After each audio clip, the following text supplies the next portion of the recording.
शांति शांति। बोलिए शासनपति भगवान महावीर स्वामी की। बोलिए दिगंबर आचार्य परम पूज्य श्री विद्यासागर जी महाराज की।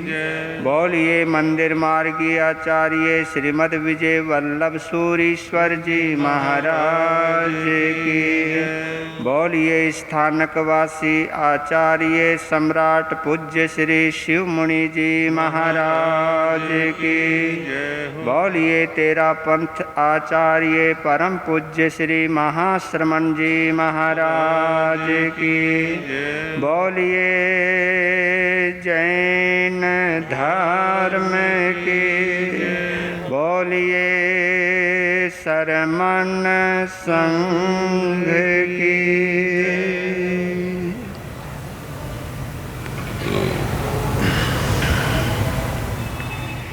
सबसे पहले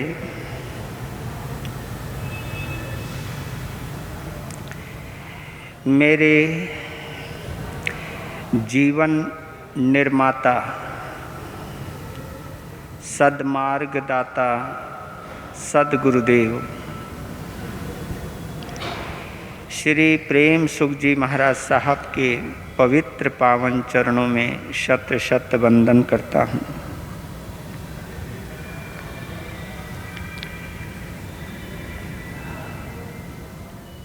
आध्यात्मिक चातुर्मास के निमित्त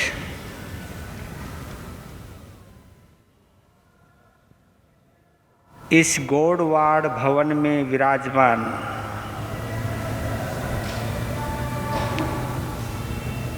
मेरे सरल आत्मा उपप्रवर्तक भंते श्री पारस मुनि जी महाराज साहब, मेरे शर्मन संघीय उपाध्याय प्रवर पूज्य श्री रविंद्र मुनि जी महाराज साहब, इन दोनों गुरु भगवंतों के पावन चरणों में शत शत वंदन करता हूँ। मेरे समस्त प्रिय मुनिराज एवं उपस्थित धर्म प्रेमी बंधुओं, माताओं तथा बहनों, आप सभी का अहिंसा समोसरण के इस पावन प्रांगण में हार्दिक हार्दिक स्वागत करता हूँ। आप सभी के सौभाग्य की मंगल कामना करता हूँ।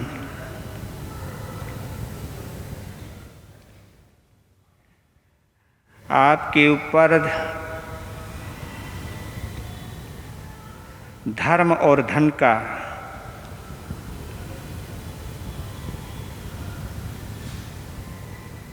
सुंदर संतुलन बना रहे, जीवन स्वर्णिम बने, इसके अतिरिक्त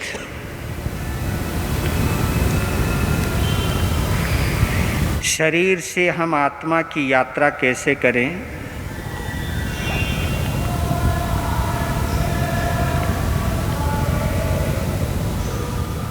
मिथ्यात्व से सम्यक्त की ओर कैसे बढ़ें,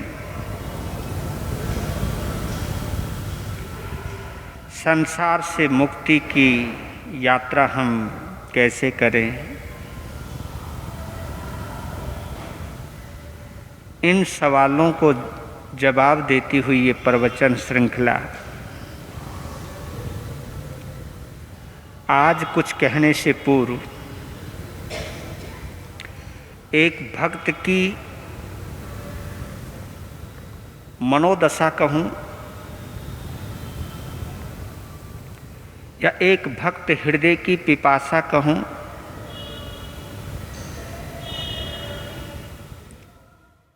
या एक भक्त की मांग कहूँ, जब भक्त अध्यात्म से जुड़ता है, आत्मा के हित को सामने रखकर जब अरिहंत परमात्मा की आराधना करता है,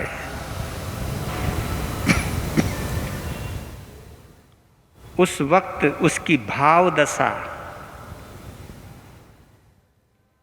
किस प्रकार की होती है, उसकी डिमांड, उसकी मांग कैसी होती है।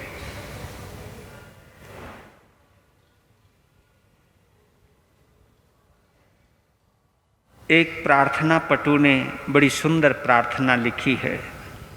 यही प्रार्थना है, बाकी तो सब कामना है। इसी को ही हम प्रार्थना कहते हैं। प्रार्थना में एक प्रार्थी क्या मांगता है ये सोचिए। क्या हमने ऐसा कभी मांगा? नहीं मांगा तो आज से मांगना प्रारंभ करते हैं। भगवन मुझको दिव्य प्रकाश चाहिए, अटल विश्वास चाहिए, तिमिर का नाश चाहिए। भगवन मुझको दिव्य प्रकाश चाहिए, अटल विश्वास चाहिए, तिमिर का नाश चाहिए। भगवन मुझको दिव्य प्रकाश चाहिए। प्राणी प्राणी में दर्शन हो अपनी आत्मा का, प्राणी प्राणी में दर्शन हो अपनी आत्मा का। तू और मैं का एक ही समास चाहिए, अटल विश्वास चाहिए, तिमिर का नाश चाहिए। भगवन मुझको दिव्य प्रकाश चाहिए, अटल विश्वास चाहिए, तिमिर का नाश चाहिए। भगवन मुझको दिव्य प्रकाश चाहिए। देखूं सद्गुण औरों के, दुर्गुण बिल्कुल ना देखूं। देखूं सद्गुण औरों के, दुर्गुण बिल्कुल ना देखूं। भावों का विशद विकास चाहिए, अटल विश्वास चाहिए, तिमिर का नाश चाहिए। भगवन मुझको दिव्य प्रकाश चाहिए, अटल विश्वास चाहिए, तिमिर का नाश चाहिए। भगवन मुझको दिव्य प्रकाश चाहिए। सत्य प्रिय बोलो मुख से, मिथ्या कभी ना बोलो। सत्य प्रिय बोलो मुख से, मिथ्या कभी ना बोलो। वह सच्ची ताकत मेरे पास चाहिए, अटल विश्वास चाहिए, तिमिर का नाश चाहिए। भगवन मुझको दिव्य प्रकाश चाहिए, अटल विश्वास चाहिए, तिमिर का नाश चाहिए। भगवन मुझको दिव्य प्रकाश चाहिए। और भी प्रभु सुख दुख चाहे सो आए, मेरे समता ना जाए। सुख दुख चाहे सो आए, मेरे समता ना जाए। अनुभव का उच्चतम अभ्यास चाहिए, अटल विश्वास चाहिए, तिमिर का नाश चाहिए। भगवान मुझको दिव्य प्रकाश चाहिए, अटल विश्वास चाहिए, तिमिर का नाश चाहिए। भगवान मुझको दिव्य प्रकाश चाहिए।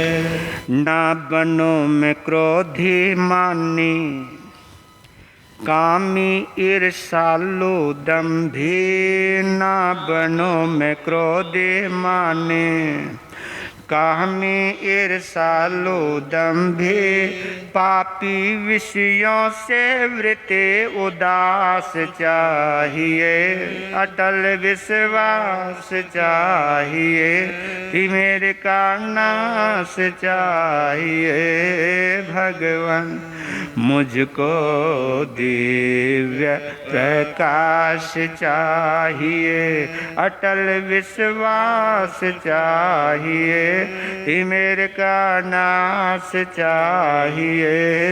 भगवान मुझको दिव्य प्रकाश चाहिए। निर्भय बनकर मैं प्रभुवर सतपथ पर बढ़ता जाऊं। निर्भय बनकर मैं प्रभुवर सतपथ पर बढ़ता जाऊं। सत्य वृत्तियों का शुभ सहवास चाहिए, अटल विश्वास चाहिए, तिमिर का नाश चाहिए।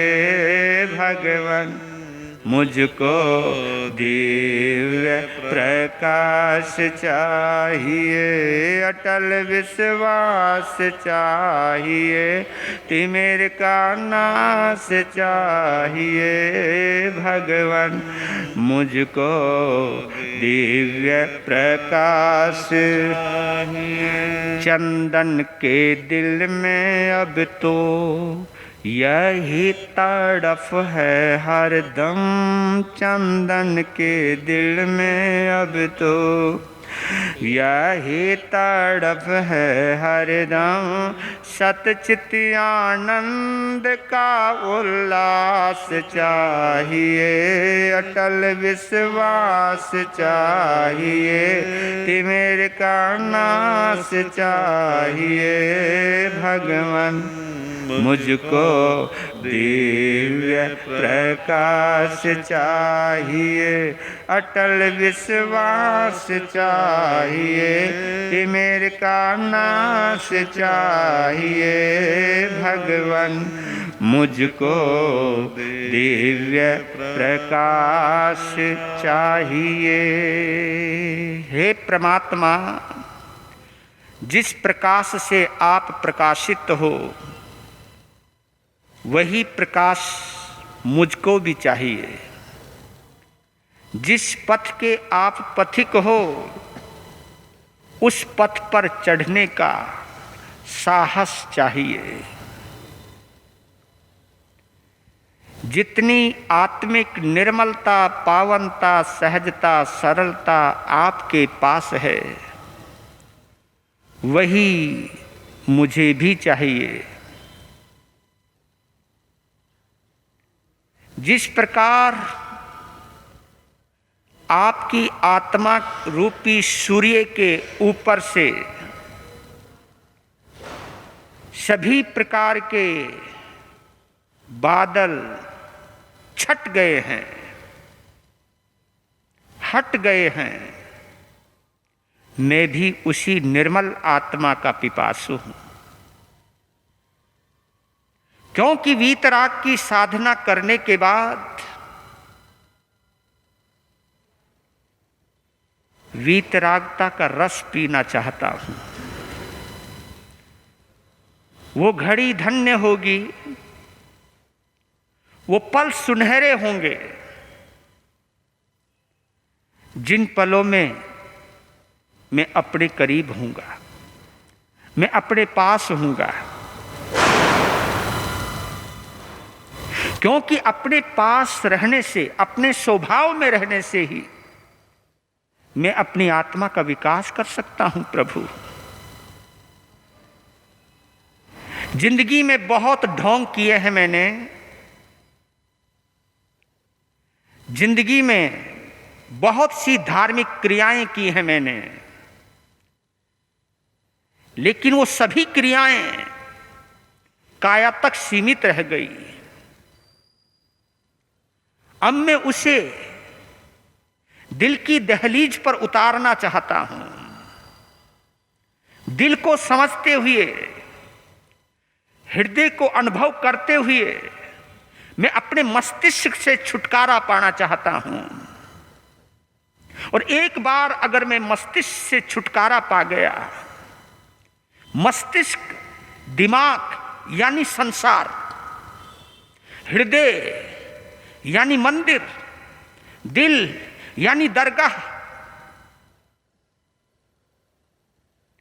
हृदय यानी अनुभूति, क्योंकि अनुभूति के बिना मेरी जिंदगी भर की भक्ति अधूरी रह जाती है।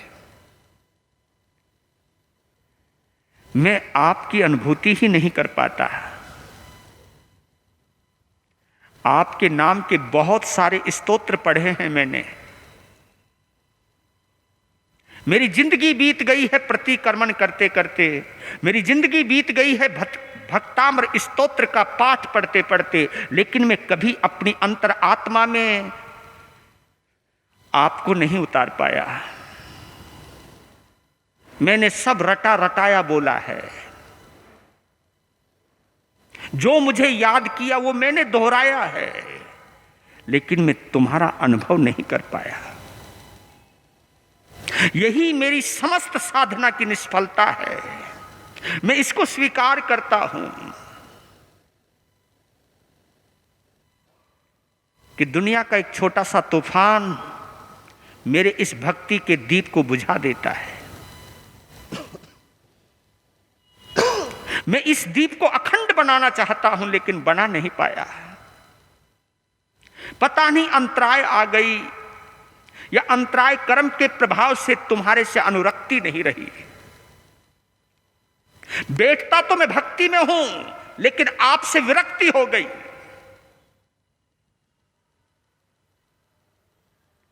वो पल कब आएगा जब संसार से विरक्ति होगी? क्योंकि संसार से विरक्ति यानी मस्तिष्क से विरक्ति, दिमाग से मुक्ति।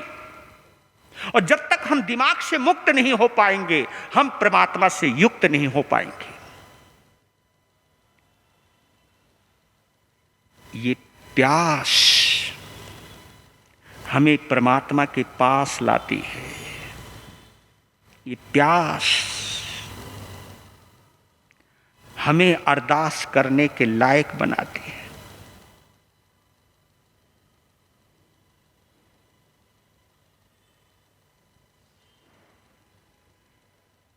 लीजिए, कल एक बात पर बात रोकी थी। सम्यक्त्वी कौन? बहुत बड़ी बात है। देखिए, सम्यक्त शब्द को चितारने से कोई लाभ नहीं होगा। चितारना समझते हैं? दोहराना, रिपीट करना, रिवाइज करना। लेकिन सम्यक्त शब्द को रियलाइज करना है। देखिए, रिवाइज करना बहुत आसान है, लेकिन रियलाइज करना, हमारी सारी जिंदगी, तुम्हारी नहीं हमारी भी सारी जिंदगी रिवाइज करने में बीत गई। रियलाइज नहीं कर पाए हम। इसलिए तो देखो, रिवाइज करने में और रियलाइज करने में क्या अंतर है? रिवाइज करते करते नींद आ जाती है,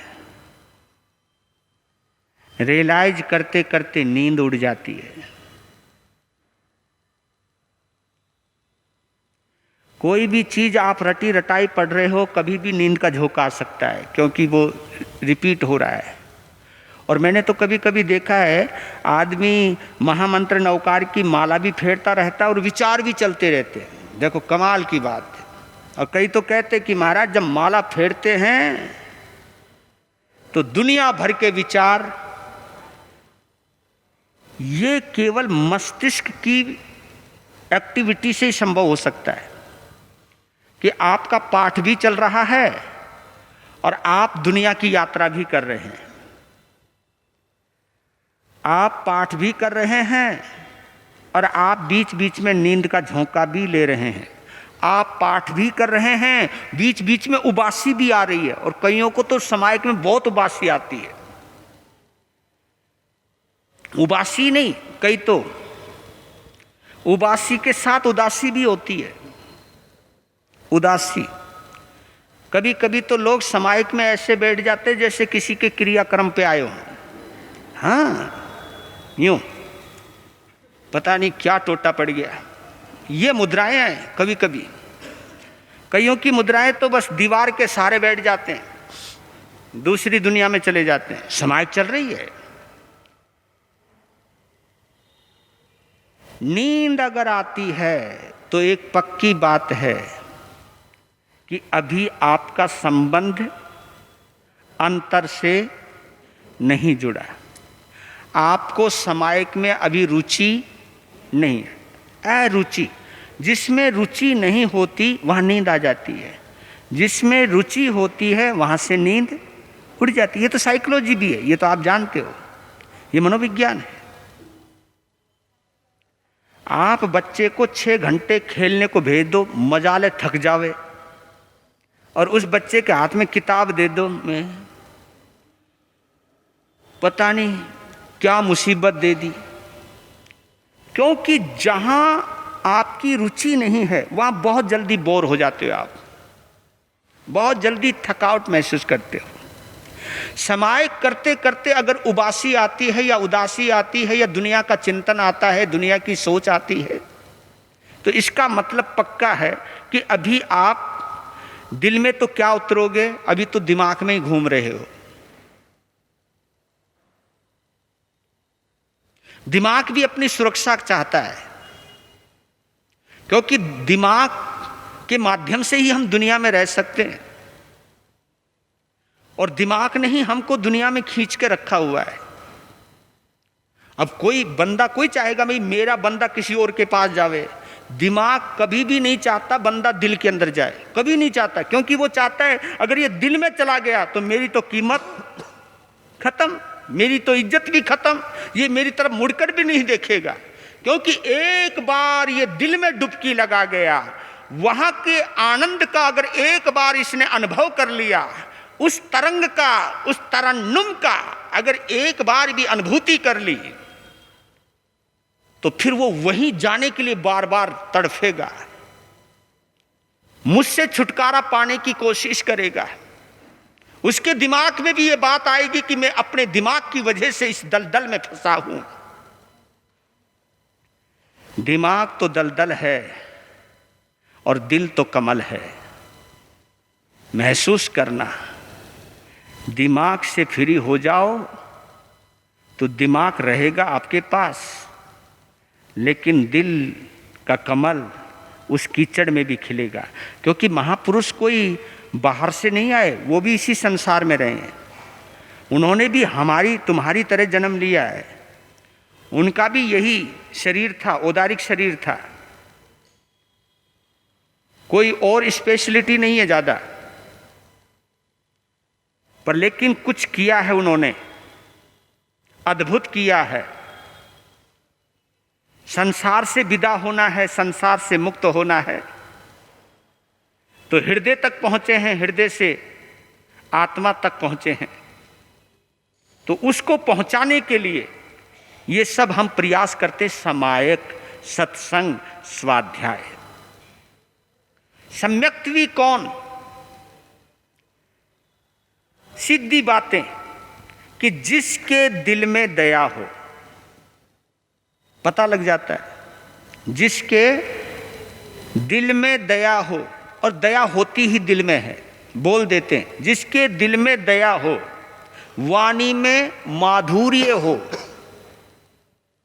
आंखों में किसी के गुण देखने की शक्ति हो। आंखें ही तो है ना, इन आंखों से हम कमी भी देख सकते हैं और इन्हीं आंखों से हम किसी की खूबियां भी देख सकते हैं, किसी की कमियां भी देख सकते हैं।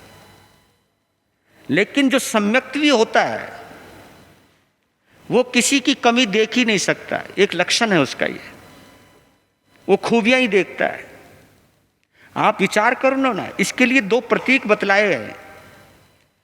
आपने उन दो पक्षियों का नाम भी सुना होगा, एक पक्षी है बगुला और एक पक्षी है हंस।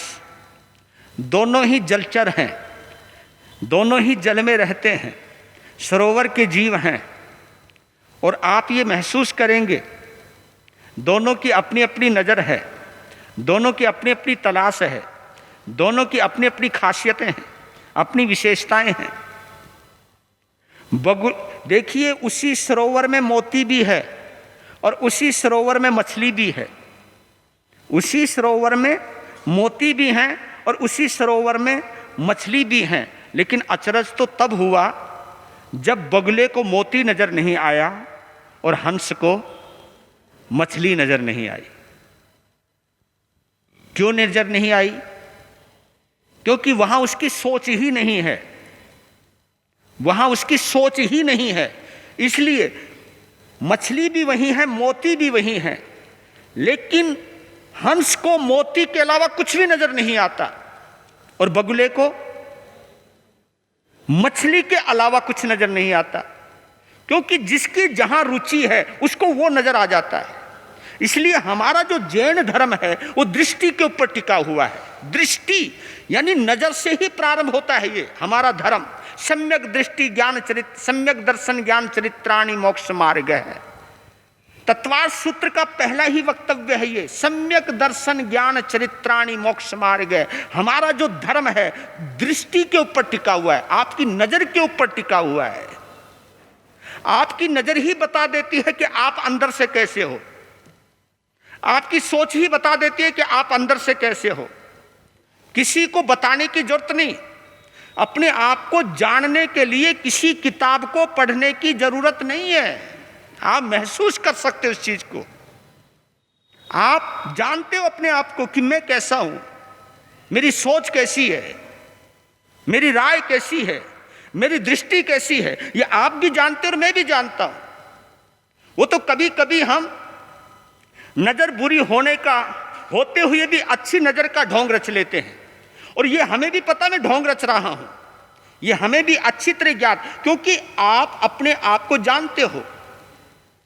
लेकिन कभी कभी क्या होता है, लोग हमारे अंदर एक भ्रम फैला देते हैं और उस भ्रम में हम जीने लग जाते हैं कि 10-15 जने हमको कहते भाई पक्के धर्मात्मा हो और ऊपर से साधु कहने लग जाए बड़े उत्तम श्रावक हो आप, हाँ बहुत उत्तम श्रावक हो, चाहे 2 नंबर का माल अंदर कर रखा हो, चाहे भाई का गला काट करके उसका हक मार के अंदर कर रखा हो, और संत भरी सभा में बैठ करके ये कहे कि उत्तम श्रावक है, ये बड़ा विशेष श्रावक है, ज्ञानी श्रावक है ये, तो 10 जने मानने लग जाए भाई जिसकी प्रशंसा महाराज कर रहे हैं वास्तव में होगा, तो वो भी करने लग जाते हैं। जब वो करने लग जाते हैं तो आदमी सोचने लगता है जब इतने लोग कह रहे हैं तो मैं हूंगा यही, लोग गलत कोई कह रहे हैं, हम गलत फहमी पाल लेते हैं। हम लोगों की टिप्पणियों को बहुत सम्मान देते हैं,